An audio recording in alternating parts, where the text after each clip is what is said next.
من البدايه. هيلعب بمين؟ اكرم؟ انا توقعي ولا يعني زيزو؟ ان هو يشتغل بمروان وزيزو وامام عاشور. مروان وزيزو وامام ويخلي صلاح وتريزيجيه وقدامه مصطفى محمد. يعني كابتن حسام من المدربين الجريئه، ما بيخافش الماتش على ملعبه. زيزو دفاعيا بيشتغل كويس، مجهوده البدني يساعده ان هو ينزل يشتغل الادوار الدفاعيه مع مروان. زيزو يشتغل برضه 10. وامام برضه نفس الكلام بيشتغل الحته دي بشكل كويس، وشفناه في البطوله الافريقيه مع منتخب مصر. انا قلت في المقدمه يا زيزو يا حمدي فتحي. انا مقتنع ان هيبقى زيزو اقرب واحد. يعني زيزو بيقدم مستويات قويه جدا مع الزمالك، ولازم يخلق له بوزيشن عشان يقدر يستفيد منه. لكن فكره ان انا افضل محجمه كبديل، هيبقى بديل لمين برضه؟ يعني لمحمد صلاح، يبقى هضطر ان انا استغنى عن واحد من الاثنين اللي قدام، يا اما اطلع مصطفى ولاعب صلاح فيرود، ودي هتبقى برضو مش حاجه كويسه. يا اما العبه مكان تريزيجيه، ودي مش العدله بتاعته اللي هو بيطلع فيها احسن حاجه عنده. ففكره ان انا احرر صلاح وازقه جوه شويه في العمق وادي مساحه لزيزو على طرف الملعب وانا معاه الكره وبهاجم، وانا معيش الكره، صلاح ينزل في البوزيشن الطبيعي بتاعه جناح، وينزل زيزو في نص الملعب يعمل المسانده الدفاعيه مع امام. ونفس الامر بالنسبه لمروان عطيه. يعني انا شايف ان ده اقرب بالنسبه للمنتخب، وده احسن شكل المنتخب مصر يعني. جعفر برضو متفق مع حسام ولا شايف فيه؟ لا، شايف انه ليك رؤيه في التشكيل. ممكن حمدي فتحي يلعب مروان وحمدي وامام. بعتقد ان هو زي ما انت حضرتك قلت التشكيل بالظبط.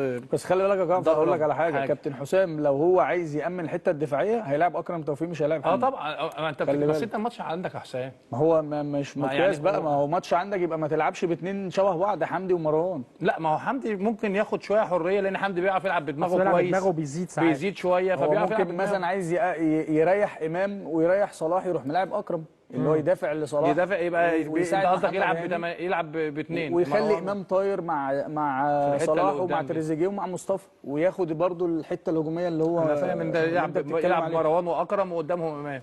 لان خلي بالك يا كابتن، انت لما تيجي تسلسل الماتشات اللي فاتت، هو ماتش نيوزيلندا الكابتن اشتغل بالفكر ده، لاعب قفشه ولعب باكرم ومروان عطيه عشان يحرر قفشه ويقدر ان هو يعمل استحواذ كويس. ماتش كرواتيا برضو نفس الكلام، بتلعب منافس مختلف وكواليتي وامكانيات اعلى شويه، فكان الشغل بالنسبه لك ما كانش واضح. اشتغلت مثلا على استحياء 10 دقائق 5 دقائق، لكن مش هتقدر تجاري الفرق الكبير او الجاب الكبير، لان انت كنت بتلعب جيم مفتوح، فالموضوع كان صعب شويه. لكن ماتش على ملعبك قدام فرقه، انا شايف ان بوركينا فرقه عندها سرعات غير طبيعيه. لا، ما شاء الله عندهم التصويب كمان. فانت لازم تشتغل في نص الملعب بتامين دفاعي كويس وتعمل بالانس. لو انت عايز تشتغل هجوميا هيبقى عندك الحل بتاع زيزو وامال. لو انت عندك يعني تخوف شويه او حذر، ممكن زي ما جعفر قال لي يلعب بحمدي فتحي ويلعب بمروان او يلعب باكرم ومروان. عشان حمدي بس هيبقى عنده في الحته الهجوميه بيقدر يزيد وبيقدر يلعب بدماغه كويس في كرات الثابته مميز. لكن المشكله انت برضه حسام هيبقى في ريسك شويه انه يلعب باكرم ومروان. هتبقى الناحيه الدفاعيه عندنا عاليه قوي، وانت بتلعب على ملعبك ومحتاج المكسب. هو عمل، انا بكلمك بالمنطق ده عشان هو عمل كده في الماتشين اللي فاتوا. هو لعب ماتشين. لا، هو الماتشين اللي فاتوا انت بتلعب كرواتيا، مش بتلعب نيوزيلندا. لعب كده قدام نيوزيلندا، اشتغل كده. بس انا بشوف ان هو لازم يشتغل بمروان وحمدي وامام، لان انت محتاج الماتش، لان انت بعد كده خارج بره ملعبك. بس هو حسام ليه وجهه نظر عجباني برضو، ان هو عايز يلعب باكرم ومروان. ما ياخدش ريسك. لا، مش كده، مش ريسك.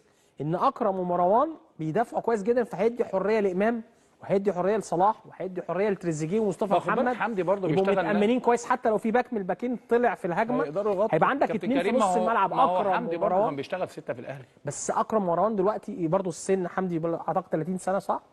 لا، وكمان رتم الدوري القطري يعني مش زي الدوري قليل شويه على فكره. دي ما تقللش من حمدي. لا، حمدي لعيب كبير. بس الفتره الاخيره مع المنتخب تحس ان الريتم بتاعه بقى فيه نوعا ما بطء شويه، وده مش بمزاجه، هو غصب عنه عشان الريتم في الدوري. اكرم ومروان في ماتشات الاهلي في افريقيا اكرم كان احسن